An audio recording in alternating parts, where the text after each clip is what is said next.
ድግስ ነው ያልታየ መስሏል።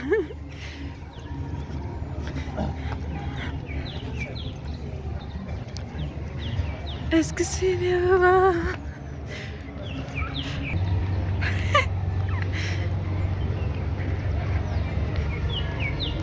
ምንድን ነው የምትጋብዘኝ?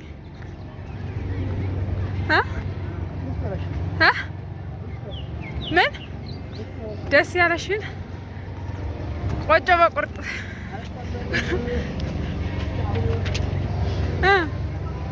ስንት ብር አለ? እና ተራስ ቆጮ በስጋ ይገብዛል። ቆጮ በስጋ ይገብዛል። ክትፎ ማለት ነው። ክትፎ ግን ምን አይነት ነው? ክትፎውንም ቀምሼ አላውቅም። ቆጮውንም ቀምሼ አላውቅም። ሰው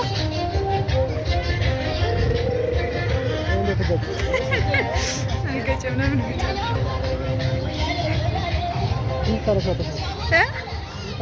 ምን